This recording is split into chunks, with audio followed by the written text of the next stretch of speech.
Hey guys, you're listening to the Your Party People podcast. This is Lexi Tran, owner of Ivory and Fern, a Midwest space photographer. And this is Katie Murphy, owner of Jane Ray Events, your Midwest wedding planner. We're here to give you couples a guide on how to maneuver one of the best days of their lives and how to keep it from being one of the worst. Welcome to the party. Woo woo! Hi guys, welcome to our party. Last time we interviewed the YPP hubbies about being a good groom, which was very entertaining. Very. If you missed that one, you have to go back, run right now, don't walk. We're gonna talk about honeymooning, and we have exciting news. Ashley from This or That is not doing this or that today. Woo! She is here joining us to interview a great guest speaker, Jennifer Brinks, with Welcome Back Travel. So if you want to travel for your honeymoon, you have to listen carefully. Also, your national day today is National Whipped Cream Day. So run to your fridge, get out your can of whipped cream, fill your mouth because we've all done it, and I know you're going to do it today. Yes, Jennifer, thanks so much for being here with us today. We're so excited to talk about honeymoons. Oh yeah, so absolutely. Why don't you start with just telling us what are the first couple steps with booking a honeymoon with couples, what they should first do? Absolutely. What I like to do when I first meet with a couple and chat with them, I tell them, close your eyes, take the name of the destination off the table. Don't focus on, I want to go to Jamaica. I don't want to go to Mexico. I want to go to Europe. Don't worry about that part. Imagine what you want to experience, what you want to feel. You've just come off this huge event, and as exciting as a wedding is and starting your new life together, it's exhausting. So for me, I always think, okay, do you want to relax? Are you wanting to just enjoy each other's company? Are you wanting to explore? How hard do you want to work? How hard do you want to travel? All day, 2 days to get to your destination.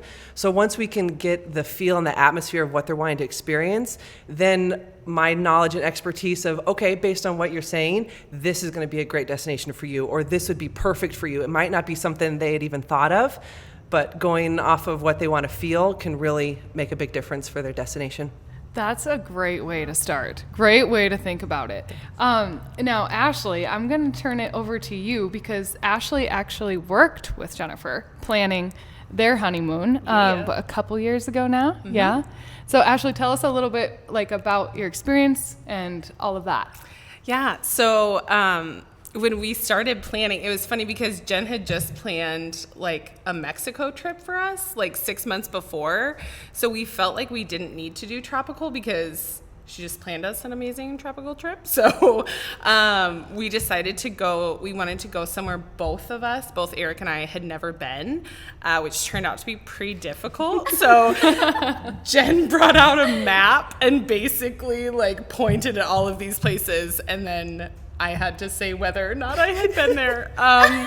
So it took us a bit, but we landed on Prague and Munich, which when we told people that for our honeymoon, they were like, oh, interesting, But I think what was so great is that it was unique to us. We are both history buffs. We love learning and exploring together and trying new things, and so that was really fun. And Jen took care of everything, literally everything. So from the flights, taking into consideration the fact that we were flying overseas, so we wanted more leg room and a few more amenities than maybe we would need if we were just doing a quick jaunt south. So we got amazing flights at the times when we like to fly too, which was great. And then our train travel when we were kind of going back and forth through Czech to Germany. And then all of our hotels, and they were amazing hotels. They were phenomenal, great amenities there. And then just focused on some hot spots and cool things to do in both of those places. So it literally took the guesswork out of everything. That sounds amazing. Let's just start one right now. Yeah. Actually, I'll just go home and pack my bag right now. So did you go with more of the relaxed, or you wanted more activity and something like that? We went a little more relaxed. We didn't have you, Jen, plan a bunch of excursions for us. You kind of let us know what was available in those areas, but left it up to us to plan them. And then we sort of picked what we wanted to do. We like wandering, and so we sort of did the more wandering route, and there were days where we just napped a lot as well, and that was It is the beautiful honeymoon. too. Yeah. Napping. Yeah. You got to nap.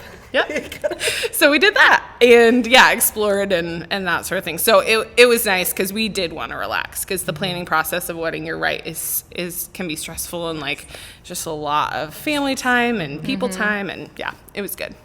Good. That's great. So, Jen, what are some of the top places to travel to for honeymoons? Like very popular places. I'm a sucker for tropical.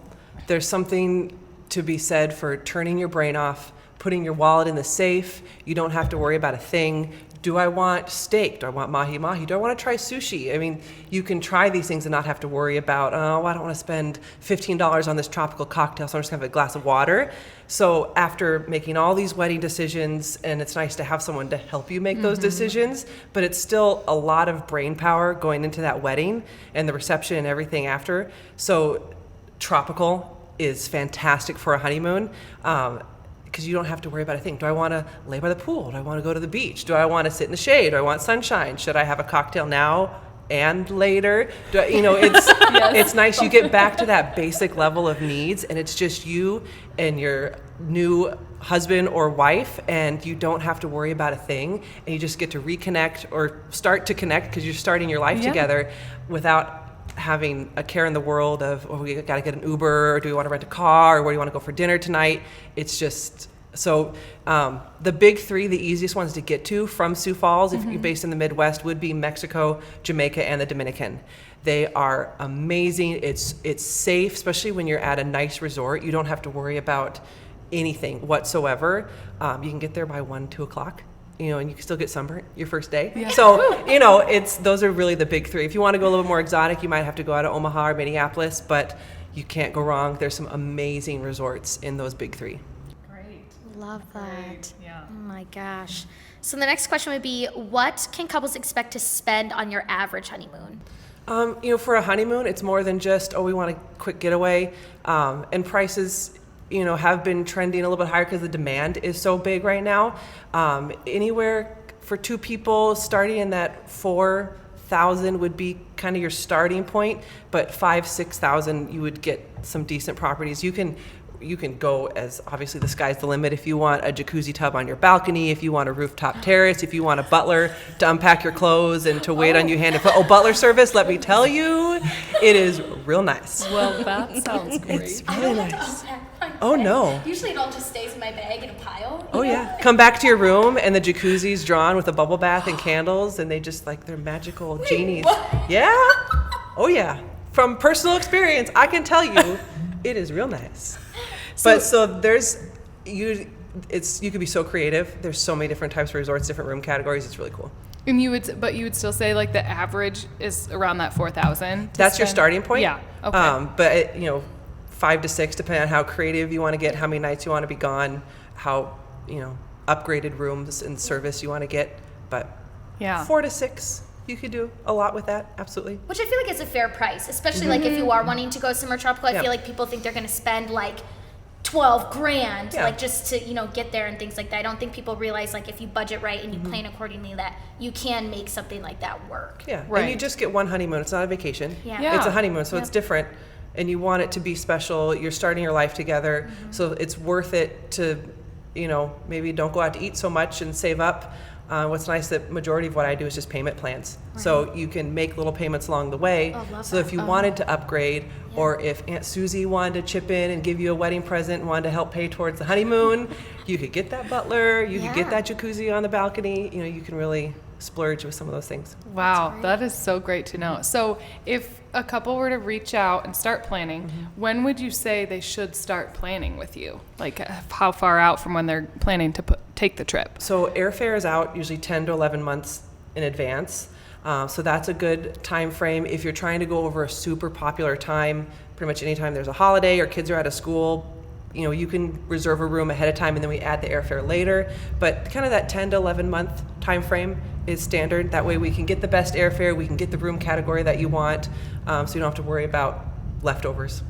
Okay, great. Good to know. So minimum, at least, you said 11 months, right? 11 10, months is right when airfare comes out, so that way you don't have to feel so rushed. You know, if you're planning 3-4 months, you kind of take what's left over unless your dates are flexible. So, and if you are trying to leave after the wedding, which I don't recommend leaving Sunday. If you're getting married on Saturday, please do not leave the next day. I mean, you've got all these people that are flying in to come for your wedding, and even though it's your wedding, you still have to play hostess and do all that. So leaving Monday or Tuesday is usually recommended. So if your dates are set, you definitely want to plan early.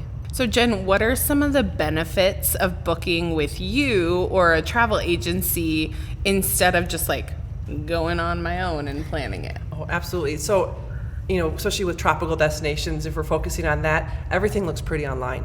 They're going to put their best foot forward, and you can research until you're blue in the face. Like, oh, this looks great. This is going to be fantastic. And you get there like, why are there all these children here? Or this beach is terrible, and this food, I don't want to eat buffet food all the time. So you can, you know, look at things online and try to do it yourself. But if the flights end up being terrible, if you have any issues, who are you going to call? Who are you going to get through to? So what I do, besides customizing to exactly what you're looking for, match you to the right resort, but I'm also there to answer any questions you have, to take care of any needs or concerns that you have. I contact the resort, I let them know that it's your honeymoon, if there's any special amenities that we can do, making sure that the flights are perfect. You know, you got to think of going through customs on the way home, making sure you have enough time through the airport. If you're traveling in the winter, avoiding certain airports that are known for not so great in the winter, you know, little things like that. It's that iceberg where you know, all you see is really the top of the iceberg, but I'm looking at the whole thing, and there's so much that goes beyond. And nowadays, you know, every country has different rules and requirements for getting in, and having someone that you trust that will answer the phone, answer an email, that's there for you if you have any issues. That's what I try to do. Oh, sounds great. Quick note about that. So when we went on our Mexico trip, we did get stuck in an ice storm, which was horrible. And it was such a peace of mind to call Jen.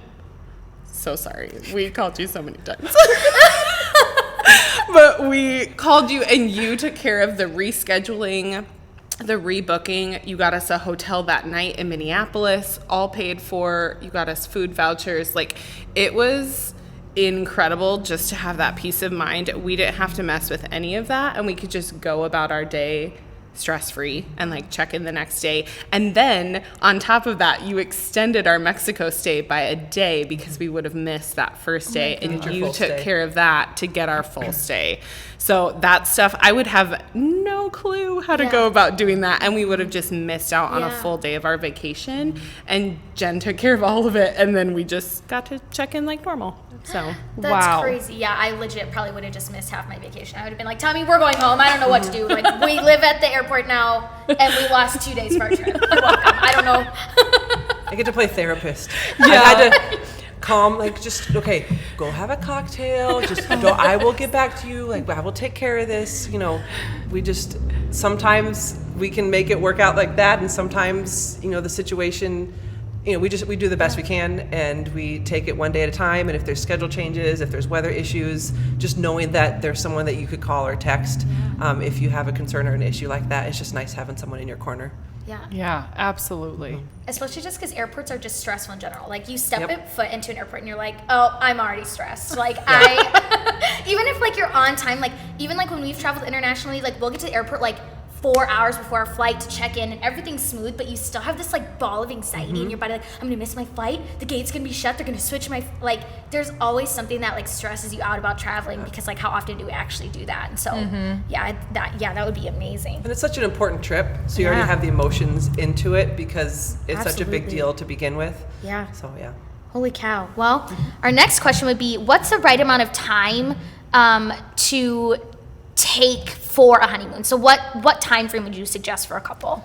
Oh man, I love a full week. For at least for my own personal trips, because you got to pay for airfare anyway. So if you're going to pay for airfare, you know, what's an extra night or two? So if someone comes to me and say, we want to price out 5 nights, I'll price out the 5 nights, but I will show them, here's 6 here's maybe 7, because it's sometimes not that much of a difference.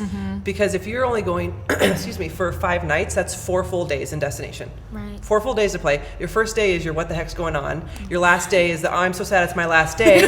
So that leaves you with 2 middle days, with nothing on the agenda. So it really, when you narrow it down like that. So I love a full week. If you can squeeze it with the time. Yeah, that's so true. And depending where you're traveling to, I'm sure you want to make it worth it. Yep. And going that far, like stay a week. I would love to say 2 weeks. Oh yeah. Make it 3. Actually, me and Tommy spent a month overseas. So I have family in South Korea and Tommy has family in Vietnam. And in 2017, it was my junior year of college. Tommy's parents were like, we don't know when this opportunity will come again, but we can afford to send you there now. We want to do it. So it was an Airbnb, but it was an apartment. So we basically lived in Seoul for about a month. And a week of that we spent in Vietnam with his family. And I got to tell you, a week it flies. Especially when you're in somewhere you're not used to. Tommy grew up going to Vietnam. That was my first time in Vietnam. And it was such a world's different experience from even just Korea. I mean, you're still in Asia, but countries differ just even neighboring. And so, yeah, a week was perfect to be able to spend with his family and be able to do things and actually relax and accustomed to the heat, because they live so close to the equator. They just shut down at noon. Did you know that? Vietnam, they're just oh, it's noon, the sun is super high, we're gonna close for now. That's awesome. We're gonna go home, take a nap, and then we'll reopen at 4. And I was like, what? I like that. What? I was who does that? Where was that last week? Right? That's what I said to Tommy. We were in the car and we were like, wow, if only we were in Vietnam, we'd be taking a nap right now. But yeah, a week is great. Yeah. Awesome. So as we wrap up, Jen, what is the best way to reach out to you to touch base about starting to plan a honeymoon? I mean, whether email or website, welcomebacktravel.com. But that way I can ask my questions and we can start chatting about things. We can visit on the phone and see what they're dreaming of, and if hopefully it's something we can put together for them, and it's the right price or the right destination, and it's kind of that magical moment from the wedding that just continues on. Love it. Great. Love it. I'm sure people are typing that in right now. I'm about to. Eventually. Tommy, we're taking a honeymoon, and our wedding was in 2019. Anniversaries are important. Yeah. They are. They are very important. Absolutely. Yes. Thank you so much, Jen, for being here today, and Ashley, you too. So Yeah. glad to have you with us. We'll talk to you guys next time. We'll see you later. Thanks for listening to the Your Party People podcast. If you already love us, make sure to come back to the party every other Wednesday. If you really love us, follow us on Instagram and Facebook at It's Your Party People Podcast. And make sure to let us know your thoughts on the show, and if you have any topics you want us to cover in a future episode. DM us on Instagram or email us at yourpartypeoplepodcast@gmail.com, and maybe we'll give you a shout out on the next episode. See you at the next party. Bye.